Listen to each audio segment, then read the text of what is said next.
Selamat datang kembali di channel Rizky Sajalah, channel podcast online yang bisa merubah harimu jauh lebih bermakna. Oke guys, jika kemarin kita sudah mendengarkan sekelumit kisah tentang Laila Majnun, di mana untuk saat ini mereka berdua sedang terpisahkan ya. Yang belum nonton silahkan nonton episode yang kemarin dulu ya, biar imajinasinya teman-teman tuh bermain dan mendalami karakter si Laila dan si Majnun. Oke, buat yang belum nonton episode kemarin, silakan diklik di pojokan sini. Nanti Rizky sertakan linknya, karena ceritanya makin seru guys, sumpah makin seru. Oke, tanpa berlama-lama, Rizky hadirkan buat kamu.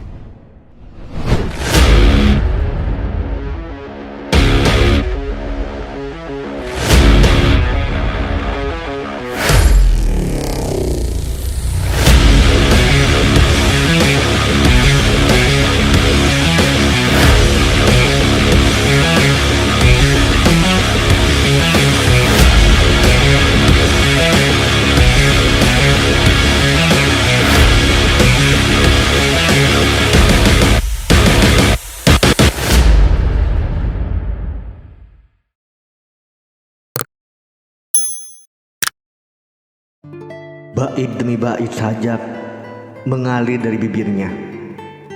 Ketika sajak itu berhenti, pesan-pesan mulai disampaikan. Ia memanggil angin timur untuk menyampaikan pesan kepada Laila. Perpisahan Qais dengan Laila juga menjauhkannya dari semua yang dicintainya, dari sanak saudara serta teman-temannya, orang tua, serta rumahnya. Jika Laila menangis secara sembunyi-sembunyi, Qais menangis secara terbuka, menunjukkan kepedihannya kepada seluruh dunia. Ia berjalan tanpa tujuan di kedai-kedai milik pedagang di pasar, tanpa berbicara kepada siapapun. Ia digerakkan hanya oleh rasa sakit hatinya, yang membuatnya lupakan orang-orang di sekitarnya yang memandangnya serta menunjuk-nunjuk jari ke arahnya.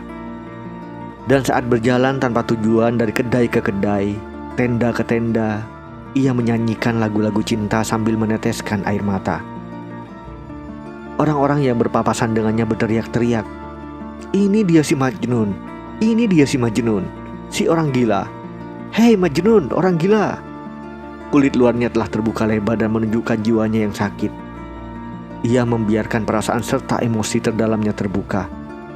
Tidak hanya ia kehilangan Laila, namun juga ia telah kehilangan dirinya.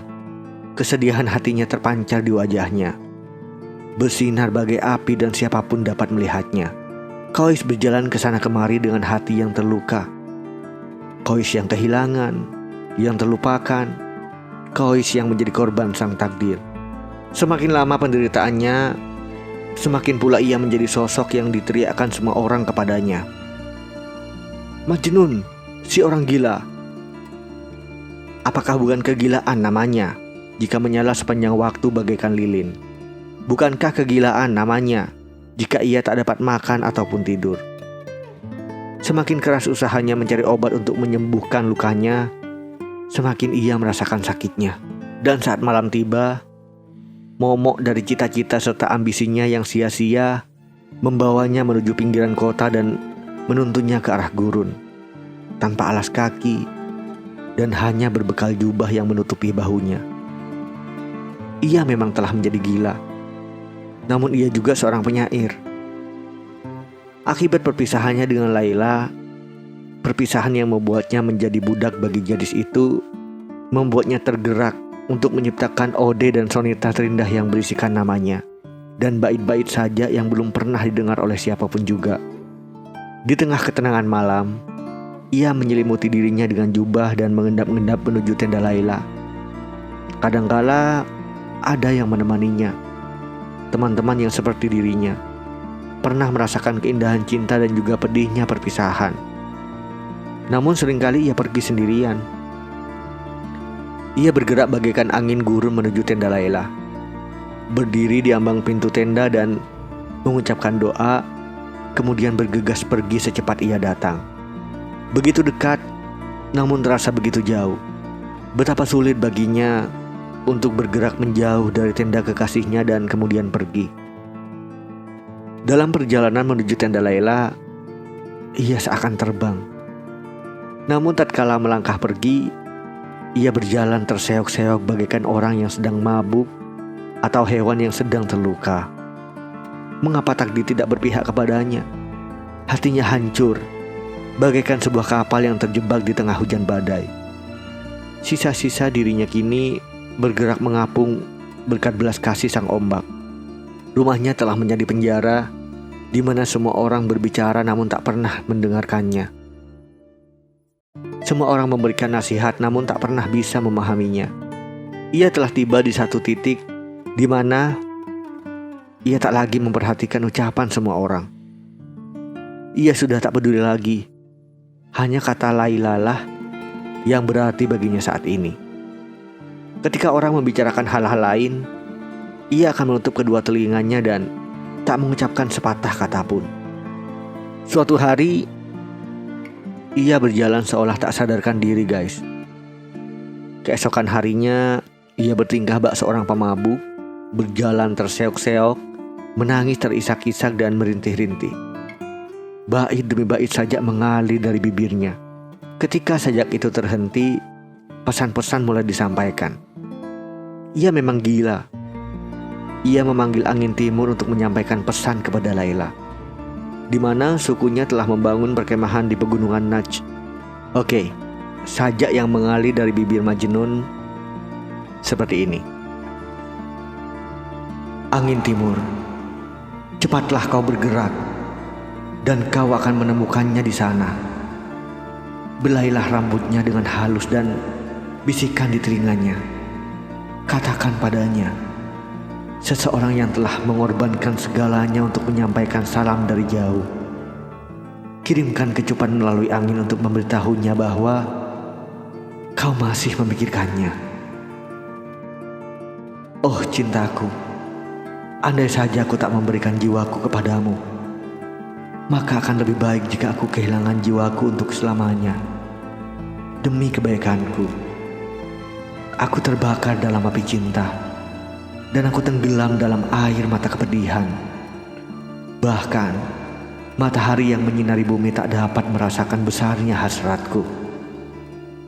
Aku adalah ngengat yang berterbangan di tengah malam untuk mencari sinar lilin. Oh, lilin jiwaku yang tak kelihatan. Jangan siksa aku saat aku terbang mengelilingimu. Kau telah menyihirku. Kau telah mencuri tidurku, akal sehatku, dan juga keberadaanku. Kau adalah penyebab dari sakit hatiku. Namun demikian, cintaku kepadamu adalah satu-satunya pelipur laraku, satu-satunya penyembuh lukaku. Betapa anehnya, sebuah obat yang tidak menyembuhkan namun justru memberikan rasa sakit yang jauh lebih besar. Andai saja kau dapat memberikanku pertanda, andai saja angin dapat menyentuh bibirmu dan membawa kecupanmu kepadaku. Tapi itu berarti aku berhak untuk cemburui sang angin, dan aku akan malu karena telah memintanya melakukan itu. Roh jahat telah memisahkan kita. Takdir telah mengucapkan mantra jahatnya dan menjatuhkan cangkir dari tanganku. Anggur itu telah tumpah dan aku tersiksa oleh dahaga. Dan kini takdir mencemoohku saat aku terkapar tak berdaya. Ya, aku memang salah seorang yang terkena kutukan roh jahat, takdir, atau apapun sebutanmu untuknya. Siapa yang tak akan takut dengan musuh seperti itu?